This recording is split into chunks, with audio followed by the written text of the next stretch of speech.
Technology. So a neat thing I got to see in Oregon, Mm-hmm. near Portland. Okay. There's an Air and Space Museum. It's absolutely beautiful. They have the spruce goose on display. Wow. But for an extra price, I don't remember what it was. I think it was like $10 for an individual or $30 for a family, something like that. Okay. We got a tour inside a B17. Tell me what you know about the B17. I know a little bit. I know that they were mainly the bombers that were used during World War II. They were. And they were pretty much known as the flying tank. Mm-hmm. Fortress, I think?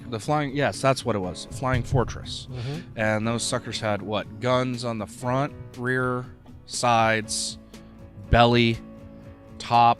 Correct. I mean... You just named every part of a plane, also known as the part that has the guns. Yeah, exactly. I mean, they were absolutely everywhere.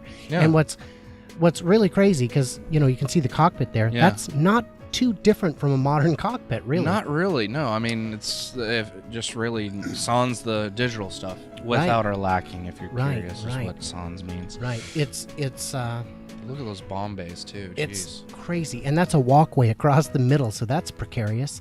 Oh, yeah. But the neat thing is, you notice, that's not a sealed plane. That's not a pressurized cabin. No. And you can't pressurize something that's about to get filled with bullet holes. No. And there's the machine guns you see there. Yeah, 50 cals, is that right? Mm-hmm, that's okay. right. Yeah. That's right. And you can see the sample gun belt there. The gun belt. No, you're right. Yeah, gun belt would be the correct term. Yes. And fans, because it got hot as hell in there. But oh yeah, I can only imagine. What's crazy about it is how cold they would get. Flying at altitude, you get really cold. Yes. And then imagine the volume. Forget the roar of the engines. Think how loud it would be just dealing with the guns. And then, of course, on top of that, you got the flak, that these things are being shot at with. Right. And then, of course, the enemy planes trying to shoot them down. I mean, just even the design right there of the I guess the best way to put it would be like the belly gun. Yeah. I mean, just how you're having to sit in that thing.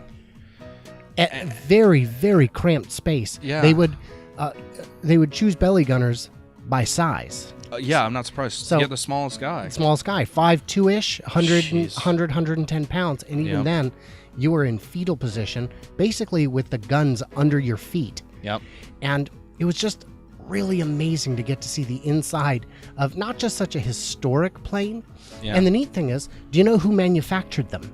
I want to actually say McDonald's.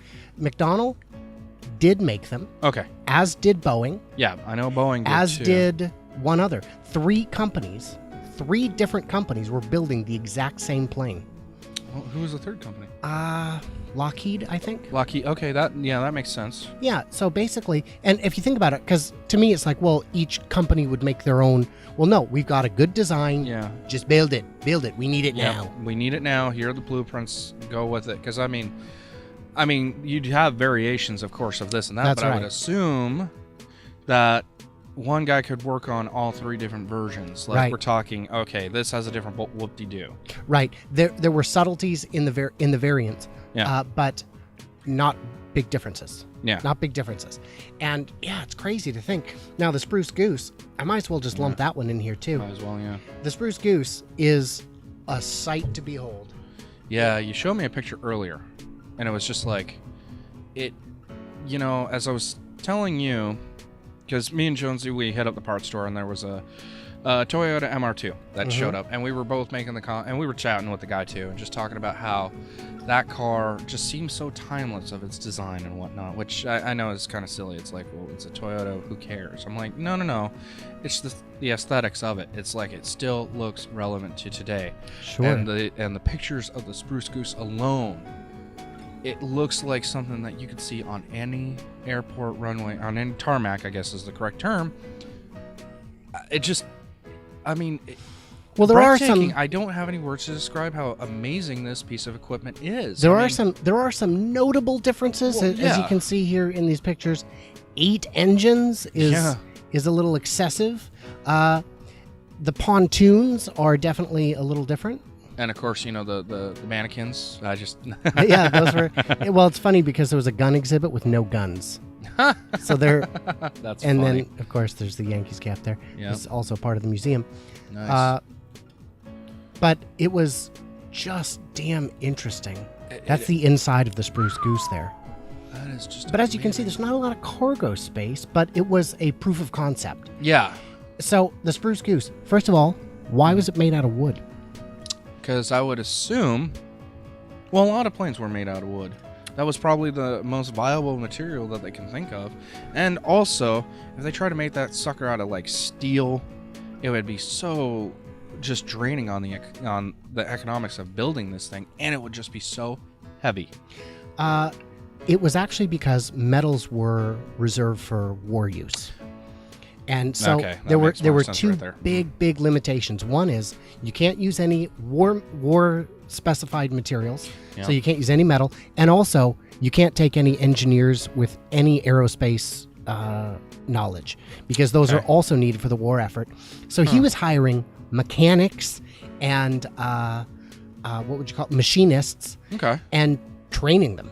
I mean, he's basically taking small city kids who knew a bit about a bit and turning them into Full-blown mechanical engineers. Mechanical engineers, yeah, aerospace engineers. So the fact that, and the reason, do you know why the project was canceled? You know, actually, no, I don't. To be honest. Because the war ended. There was Okay. just no need. You know, they needed something that was heavy lift, long range. Okay. And when the war ended, it was a niche product without a niche to fill. And within a matter of years anyway, Yeah. jets had come along to the point where heavy lift was no longer really the same obstacle it was during Yeah. the war. Exactly. I mean, look at the Boeing 747s and something like that. Sure. But even then, didn't you say that like even the 747 isn't as large as this guy? Or Not even close. Yeah, Not which- even close. it makes you wonder if they actually retrofitted that with jet engines. And I mean, just still, okay, I'm still blown away at the scale of this thing. It is. You know, I mean, it's just amazing what they did. I mean, then again, I mean, we were talking about how Howard Hughes, some of his ideas, it's like this guy was so ahead of his time. In a lot of ways. You know, In a lot of ways. And it's like if he was born in the 50s, you know, and he was trying to redesign planes today, I can only imagine what things would be like. Like, think about it. You know, I mean, we've got Kind of the Steve Jobs of his era. Steve Jobs, yeah, and then, of course, I'm also thinking the CEO and founder of Tesla. I keep forgetting his name. Elon Musk. Elon Musk. Look at his innovations. Actually, the one I Facebook- do every day on the road. Yeah, exactly. You know, and now they want to get in Class A. I can only imagine if he wanted to get into planes. Yeah. You never know. Yeah. But I mean, it's kind of, that's just a silly picture. I'm sorry. It's like, Yeah. good shooting, son. With just your imagination. You got an eagle eye there because your other eye's just shut. Well, and all of these guys, it's just a How crack. do you, yeah. Yeah, I it's a just crack don't up. get it. I don't think I've got anything else really great from here. No, That's the end pretty of that. house. Oh, yeah, that's a whole other thing. Legoland. No. Oh, okay. No. We didn't make it there. Oh, that's Whoops. right. You don't want to do that. Cancel that. I wonder if I can. No, but I do have to admit, though, it's kind of funny to look back on planes before, you know, and just think, my God, these things actually flew. And now it's like, I mean, even just watching a couple YouTube channels and some of the massive planes that they make for, I mean, these are like to deliver fuselages. It's just like, holy crap, you know? Isn't that beautiful? That is a beautiful sight to see. And it's like, as even we were talking about how the B17 you were looking at, what was it? Probably maybe 1 day of maintenance to get that sucker up and running. Right. That's it. That one is near flight ready. Yeah. The it's flight worthy. It's air worthy, but it's currently parked. So I mean, it's not like they go out and change the oil every 10,000 months. miles. Yeah.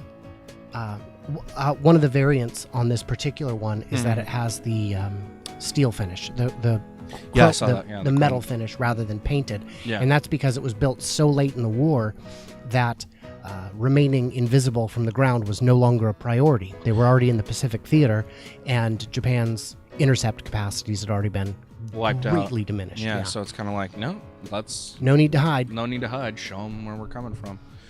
You know. Yeah, it's a crazy, crazy plane. So yeah, I just wanted to share that. It was pretty exciting. No, that's definitely really cool. I mean, I definitely want to visit it now. That's for sure. I still don't know how they got it there. The B17? No, the Spruce Goose. Oh, the Spruce Goose. So, they it had to come from Long Beach, California, up to Oregon.